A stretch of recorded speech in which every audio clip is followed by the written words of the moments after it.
Hello, I'm Shankar. And I'm Nikhil. This is Chai Across Generations. This is episode 15, Marriage, a New Perspective and Societal Pressure. There's been a clear theme of family over the past couple of episodes, conversations with cousins and mothers, and we're going to keep that party going today as we kick off a series on marriage.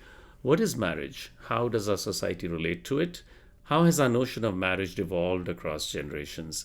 And what frames of reference have informed these different notions? In some ways, marriage is the genesis of family, and it's a huge topic that's as big as our wedding celebrations are long. The conversation you're about to hear is also a bit of a continuation of episode 2, where we talked about dating and Valentine's Day. One motivation for dating is to eventually marry, so we try to better understand this significant relationship in our lives. This is the first part of our series on marriage. And in this episode, we'll talk about how Nikhil and I understand the concept, how societal pressure to marry impacts young people, and how our conversation ended up in a new perspective on the topic. We'll come back at the end to wrap things up. Here we go.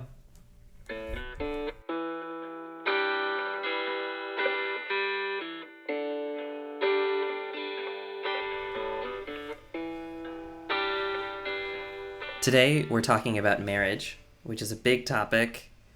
We could go many different directions, Shankar, on this topic. And to get us started, I want to ask you how you think about this. How do you get your arms around such a big topic as marriage? Yeah, thanks, Nikhil. It is a big topic, and it's a very interesting topic to me, which might seem a little peculiar, and I'll get into why I think it might seem peculiar. It's a fascinating topic.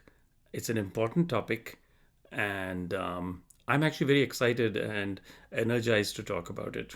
Right now, when we talk about this, I want to speak to our audience, recognizing that they may be in different stages. And what I mean is, they may be single, they may already be married, they may be living together but not married, right? They may be divorced, they may be remarried after divorce, or they may be widowed, So when I speak, I just want to be sensitive that there's going to be a wide range of ears that may be listening to this.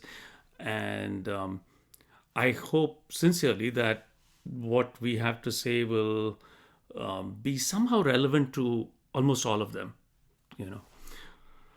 And the subject, marriage, gosh, to even define marriage sometimes can be a challenge, right? But I'm going to kind of start with a pretty conventional notion of South Asian marriage. Is sort of what, our parents' generation has gone through, what we are sort of comfortable or familiar, what we see, and we'll see how that goes, right? There can be broader definitions of marriage, and I'm hoping that actually a sense of it will emerge as we talk about it.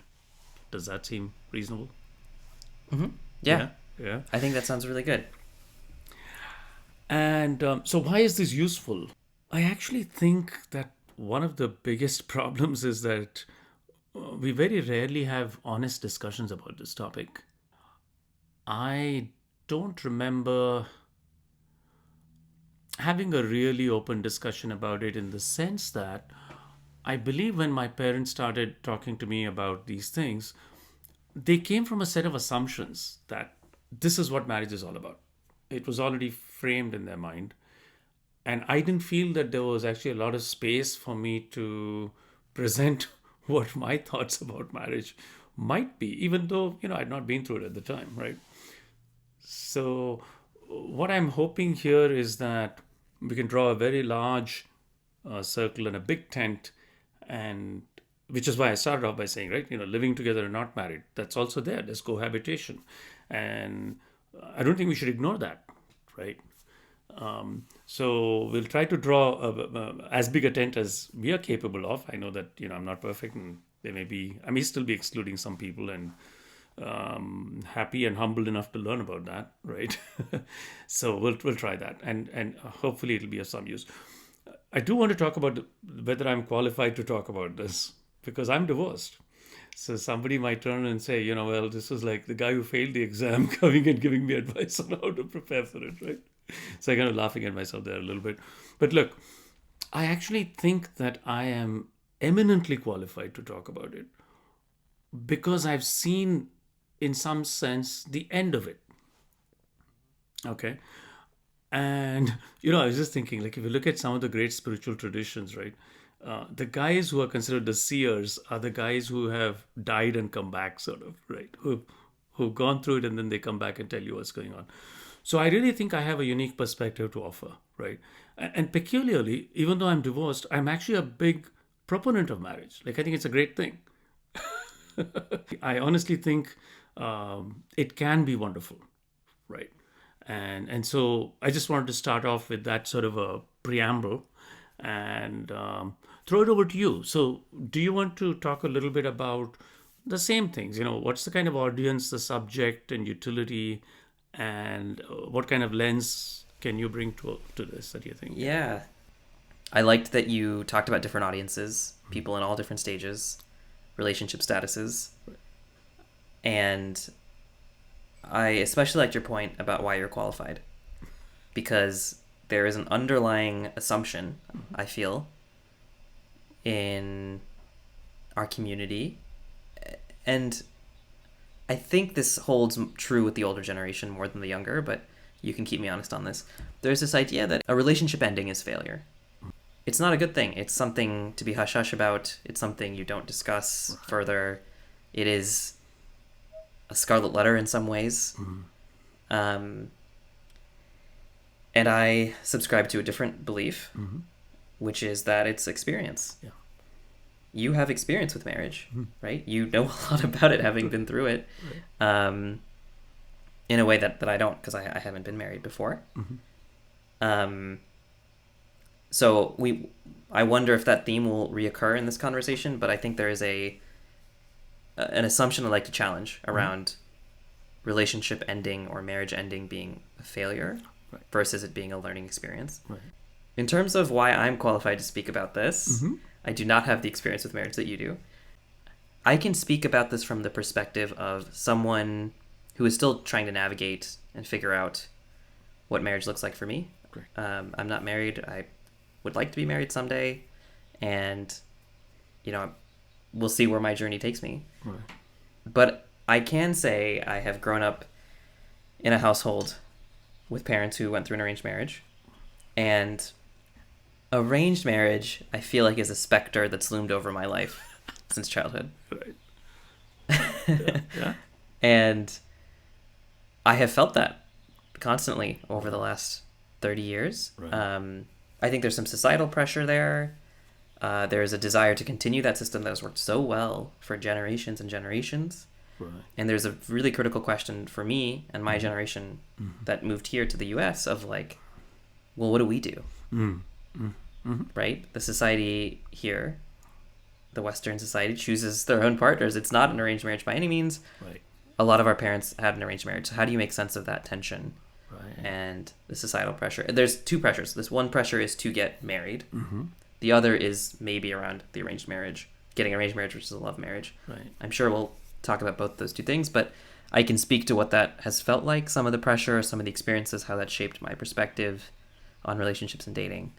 So I think that's what I would add to what you have said and laid out. I think that'd be very valuable, Nikhil.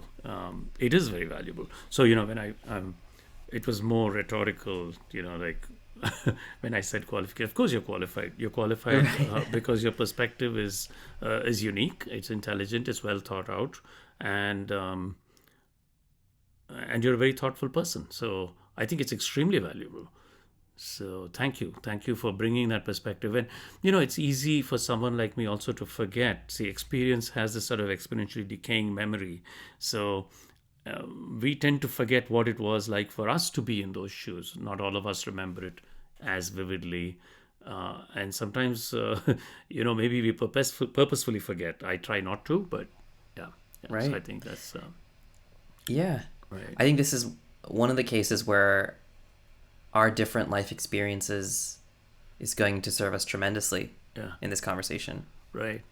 For something as big as marriage, for the experience you've had with it, the experience I have not yet had with it, but the pre-experience maybe I've had with it. Right. I think, what I may be closest to is stuff you were close to a long time ago, and stuff that I will eventually, me getting to where you are, will be many decades down the line. So Yeah. maybe we have two end points at least on a discussion to contribute.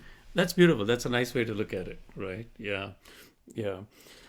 And I do want to say that insofar as relationships, kind of first point that you made, when a relationship, and I won't even say ends is the right word because it doesn't have to end. Marriage is one kind of relationship, right? But the two people who are involved can choose to still be in touch and evolve their relationship beyond marriage. And I've been very blessed and grateful to do that. It's not been easy, but this is a human being at the other end, right?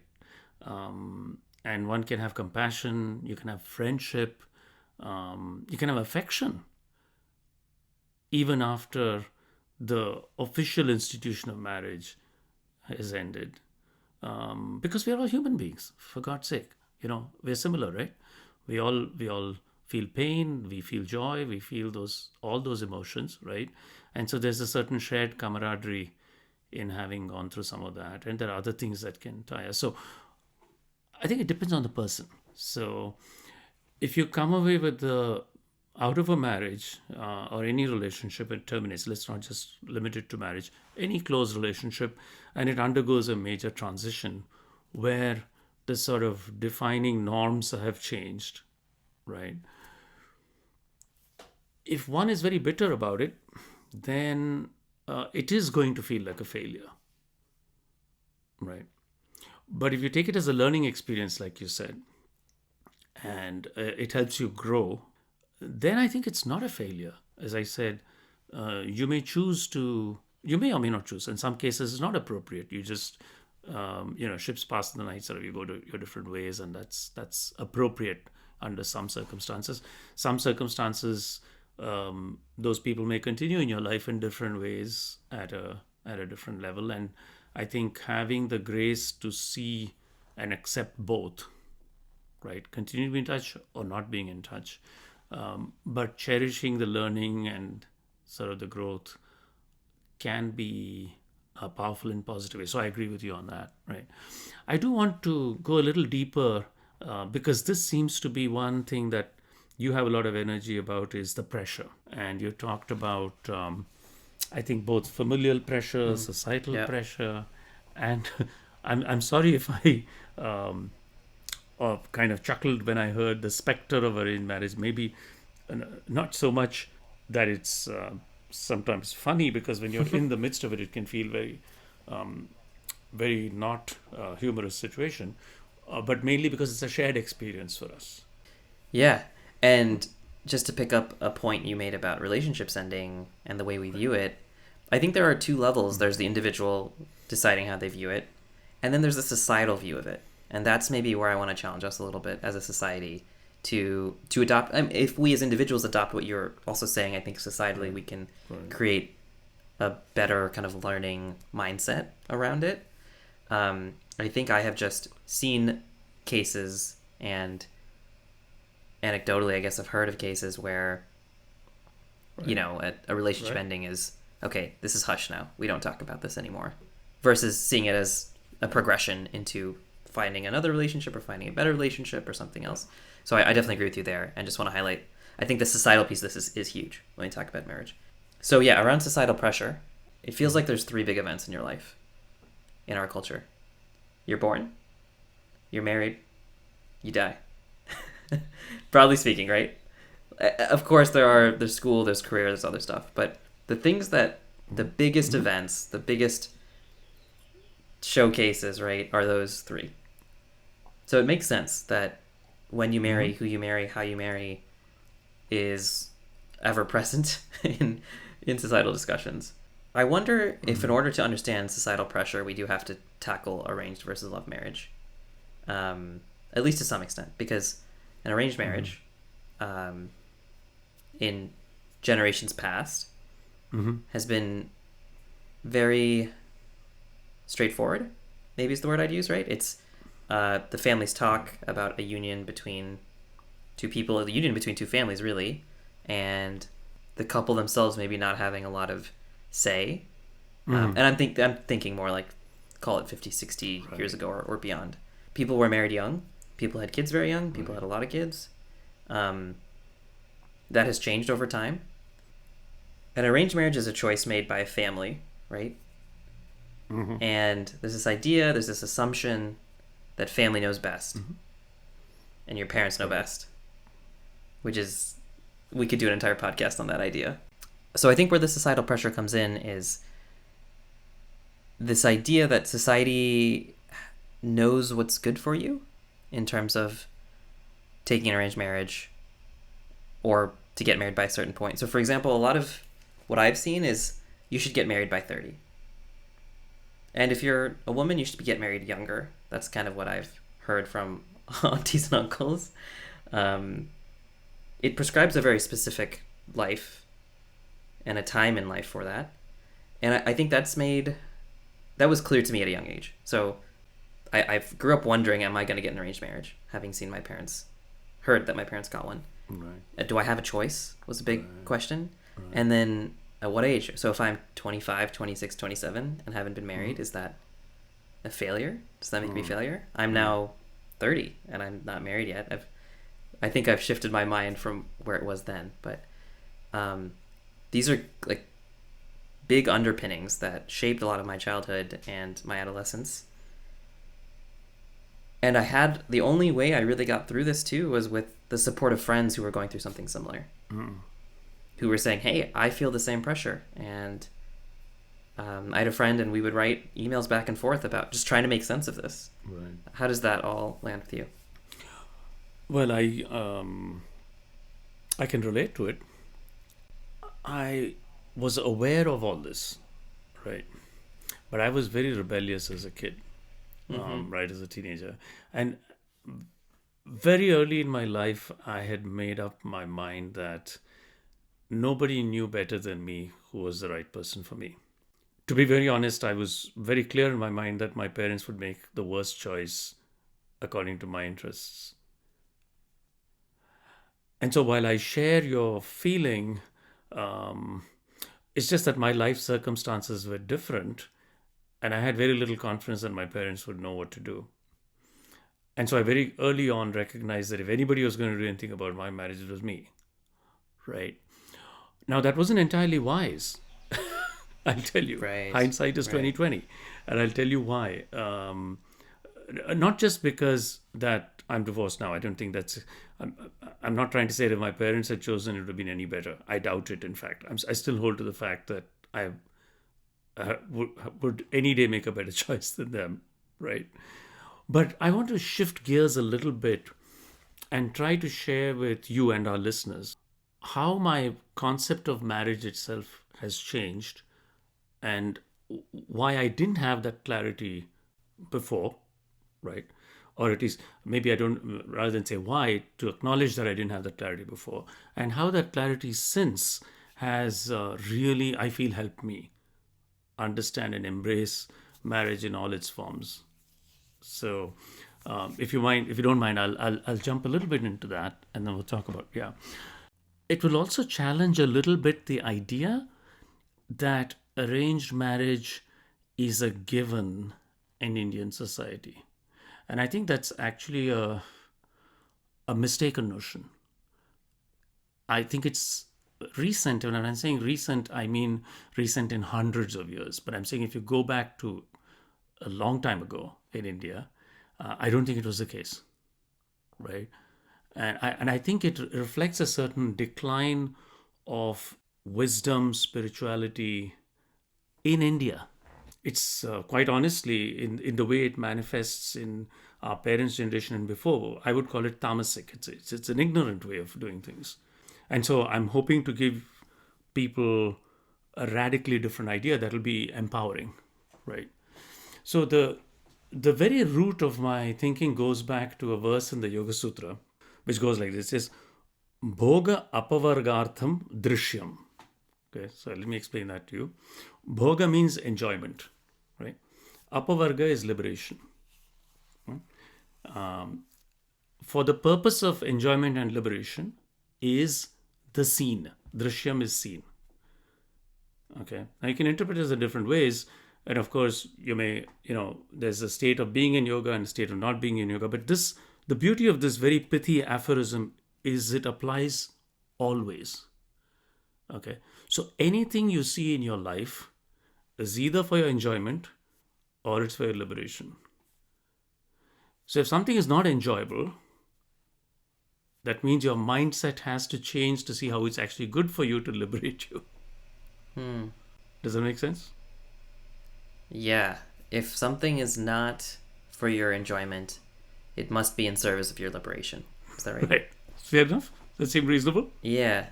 And that means there's something for you to learn to liberate yourself? Is that how you think about exactly. it? Exactly. Okay. Yeah. You may take it as a Got it. lesson. Okay. Right? Okay. Okay. And now what I'm saying is this is how it integrates for me the two notions of marriage that I felt were in conflict. Okay. So if you go way, way back and if you think of our parents' generation and everything, they just accepted the spouse and, it was like whatever luck of the draw you got, right? Here's your spouse. Okay. Why would you accept that? It's because long, long ago, we have this notion that your spouse is a moksha sadhana. Moksha sadhana means she, and I'm now here speaking from the male perspective, she is literally the instrument of your liberation. Okay, now that sounds like a pretty Calvinistic and dire judgment sentence, right? Here is the instrument of your liberation. Go get married, right? Okay. Right. But now remember that there's the other part, bhoga, right? So now today, if we go and think of marriage, talk to younger people, a very reasonable thing is, look, marriage has to be companionate. There has to be enjoyment, right? I want to enjoy my time with this person, right? I want to build a time together that is enjoyable, right? But the Yoga Sutra says that's what it is. It says that both are there, right? So in that person, you're going to find companionate enjoyment. And whatever in them you don't find that's companionate and enjoyable is going to be for your liberation. Within that person? Yeah. Okay. Because you're not going to find companionate enjoyment all the time. Right, yeah. In any one person, right? It's not going to be permanent. Yeah. So in a way, the Yoga Sutra is 100% right. It says that whatever you see there, right, it's going to give you enjoyment or it's going to liberate you.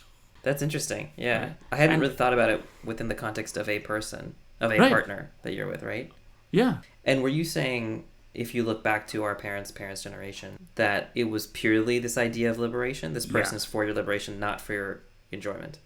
I think that in our parents' generation before, they de-emphasized the companionate enjoyment.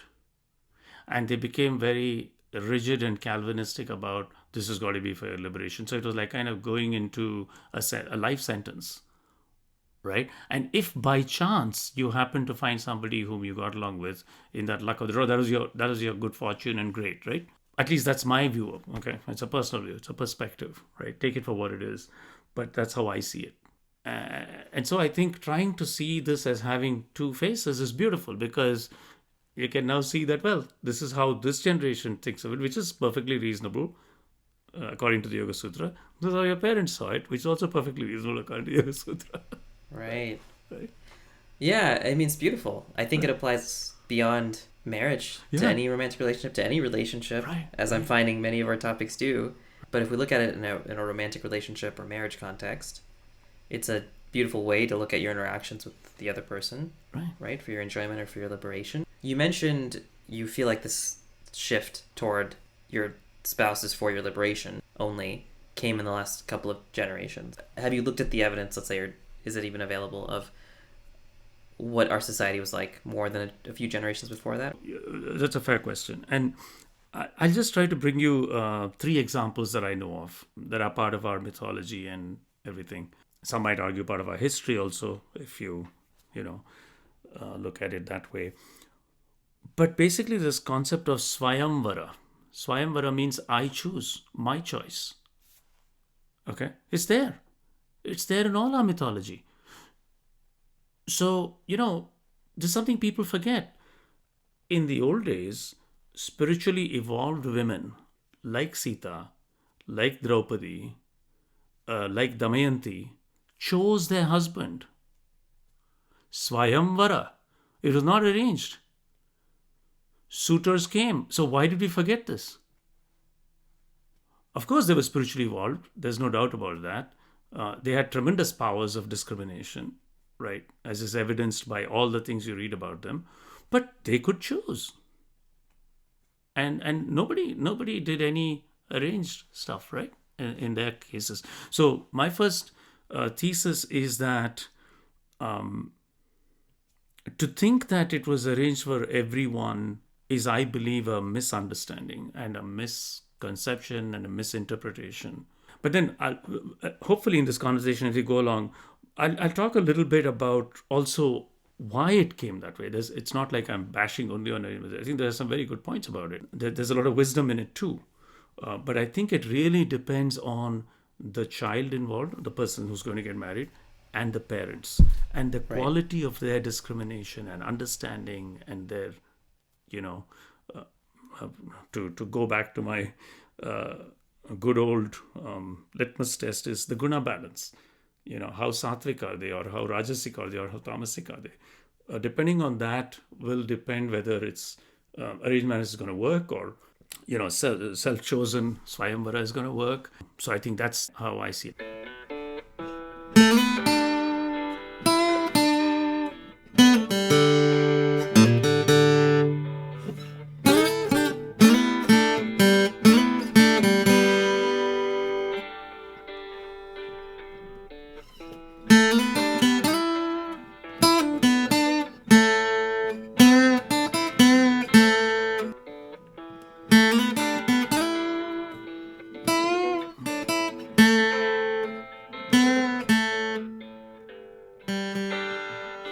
That wraps up our first part of this discussion on marriage. Shankar, what's your biggest takeaway from this episode? So, Nikhil, I had a kind of an epiphany as to what might be informing our different perspectives on marriage. And I'm speaking here broadly for my generation. And it was something that you said in the episode where you talked about these sort of three major turning points in life. You're born, you get married, and then you die. The thing that struck me was that's fair, but peculiarly the way we've thought about that traditionally in India, and the way that became clear to me is that we actually have 16 major turning points in our thinking of life. And I'm speaking here from a more of a Hindu viewpoint, right? So in the Hindu viewpoint of life, there are 16 samskaras. And a samskara is kind of a rite of passage, okay? And the reason I bring this up, and if you don't mind, I'll go a little bit into depth into it, because I think it will really, really open eyes on both sides as to, why we are seeing things differently, maybe, right? So the first interesting thing is birth is actually not the first samskara, it's the fourth. And that's very significant, because our notion of the human life doesn't start at birth. It doesn't start when the baby emerges. It starts right at the point of conception. So when actually the sperm meets the ovum, right there, we think as that as the starting point. That's the first starting point. And then there are three other major events that happen. And then we have birth. And marriage is actually somewhere down the line. It's like 11 or 12. Like there's many other steps. And then, of course, death is considered the final one, right? So that's the final rites, Antyeshti.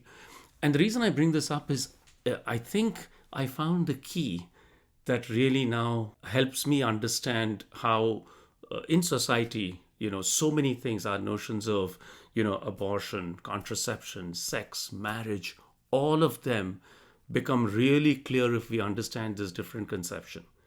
And as I say this, please recognize that I'm not saying that this is right or wrong. I'm just saying that it's an important framework.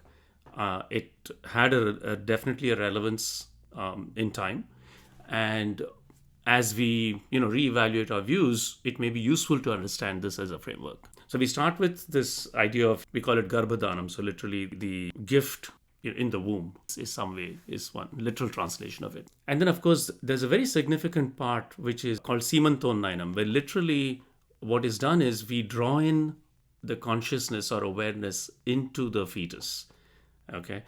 And this has a very deep philosophical significance.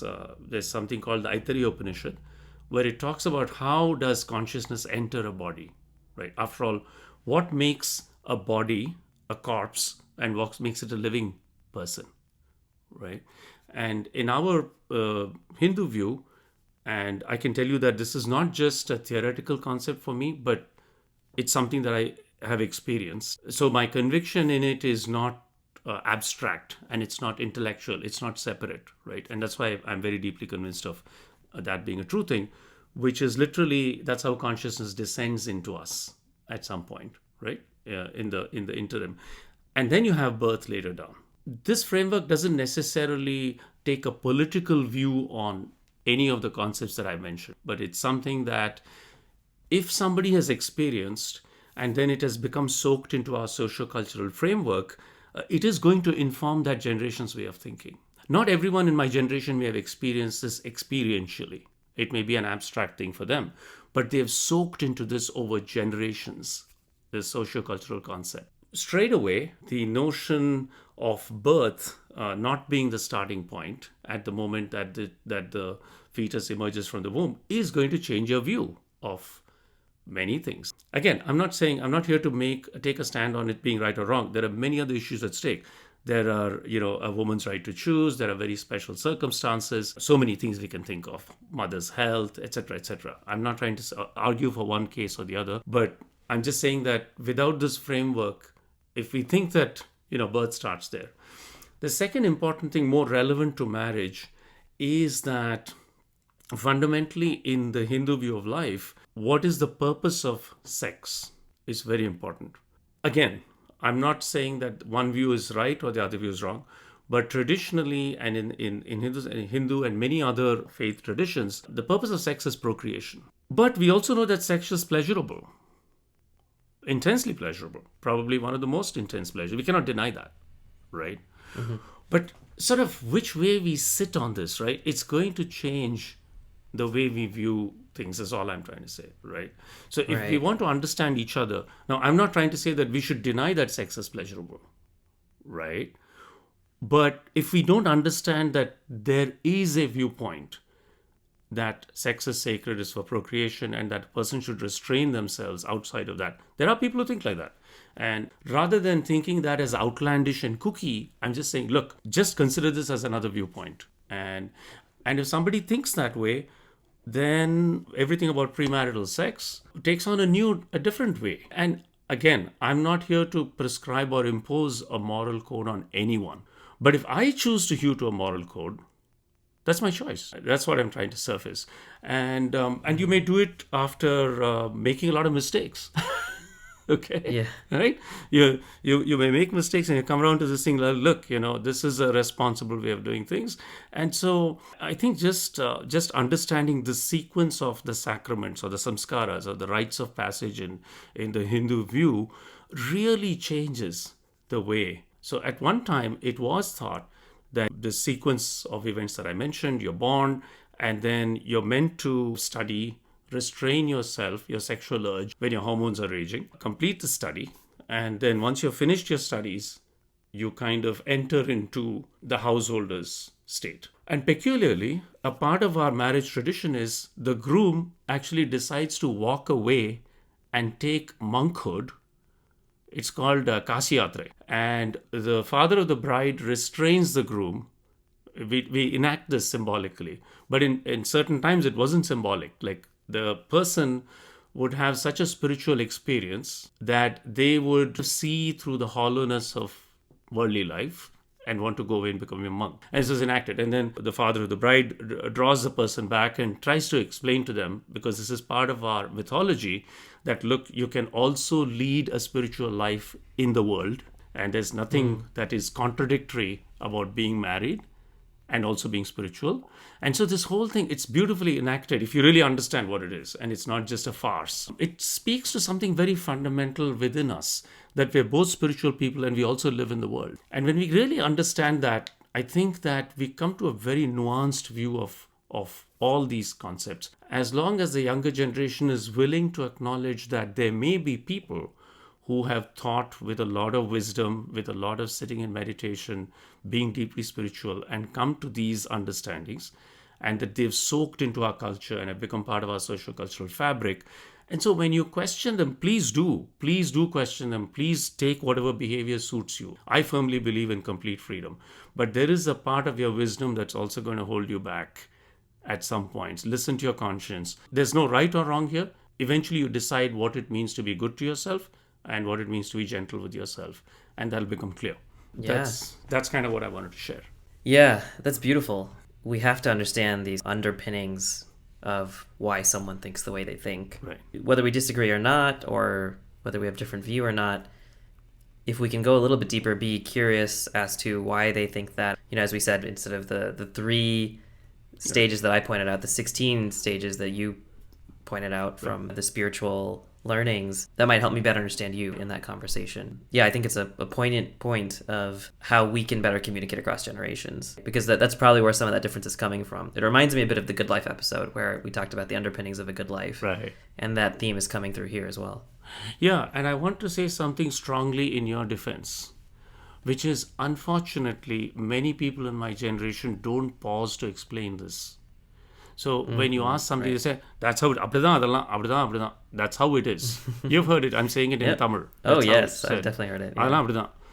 அதெல்லாம் கேட்கக்கூடாது. You shouldn't ask these questions, right? And that is not a good attitude in my generation. It's not going to help you, intelligent people who have your own intelligence to find your way. You have your own spirituality. So if we trust in that and speak to you heart to heart like an adult, there is a tremendously bigger chance that we'll connect. Mm-hmm. Right. And it'll open up a kind of love for each other, an understanding that I think is just unimaginable. Mm-hmm. Yeah, I think that's beautiful. It's probably something my generation, we might have to instigate, right? We might have to be the ones who initiate it. And that's not a bad thing. Right. It's just something we can sit on, reflect on, right? In terms of our role, if we want to create better relationships with the older generations, we may need to be the ones who are first curious and kind of seek that understanding. Right, but I'm also deeply sympathetic to the fact that sometimes you don't meet with that kind of response. So all I would say is it's a call to action for my generation to come to the table and understand these things and explain, why do you have these social-cultural practices? Why do you have these beliefs? We must stand up. The older generation has to stand up. And if we don't, then we have nobody to blame but ourselves. Mm-hmm. Right. Insofar for you guys, I'll share how it was for me. I didn't get these answers from the older generation when I was growing up. Keep the faith. You have the wisdom and intelligence in you to find it. You will find it in your own way, through your own path, through your own steps. And you will find people who will be supportive of you on the way. Mm-hmm. You'll find allies come out from places you did not imagine, from the older generation also.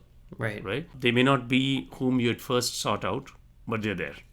Yeah, it's kind of a nice overview across all of the topics we've talked about, and a rallying cry or a motivational speech to keep going, right? For both of our generations, to try to better stand the other. Right. And I think we have much to gain by understanding your views also. I mean, your generation's views. Like I said, this is not a clear black and white judgment that this is better and that is worse. There are things that are evolving in society. We have to adapt. We have to understand. But we also have to keep in mind that there was some wisdom in the original thinking also. And absolutely, a blending of the two will make us very resilient, but also deeply wise, is what I feel. I like that. Well said. So what's about your takeaway, Nikhil? I just wanted to chat about the idea you brought up of framing relationships as either enjoyment or in helping in our liberation or learning. And what I liked about it is it just brings a growth mindset to relationships and marriage, and it creates some grace for us to accept our partners for who they are versus turning to blaming or shaming or stonewalling or any number of other behaviors that are not as productive. I just like that it's a more generous view of relationships that'll stick with me. Oh, thanks so much, Nikhil. I will say that sometimes, at least for me, some relationships challenge my own theories very greatly in practice. So I just want to share with you that I have to work on it a lot. It's not like, it's all, roses and sunshine. Absolutely. And sometimes it's Yeah, nice. exactly. Yeah, and sometimes it's tough. Yeah. Yeah, it's almost like a perfect ideal that we may never reach, Right. but we can at least strive toward. Right. Shankar, here's the $1,000,000 question I've been dying to ask you. Is this podcast for your enjoyment or for your liberation? You're a bad one. I should have seen that coming. Good one. Okay, you got me there. No, of course it's enjoyable, right? There's no doubt about it. I enjoy it deeply. And I think that's precisely it. There are some relationships that do enlighten you. So they do contribute to your liberation in the sense they point out that you have some limitation of viewing this, or you've not seen things this way, or maybe you're seeing things wrong. But some people do it with so much gentleness and grace and love that you're happy for that, right? And then sometimes you get it like it's not that pleasant. But in our case, you're in the former category, Nikhil. Thank you. That's the answer I was hoping for, I guess. And to our listeners, we'll be back next week for part 2 of our conversation on marriage. As always, subscribe to our podcast and please leave us a review on Spotify or wherever you get your podcasts. See you all next time.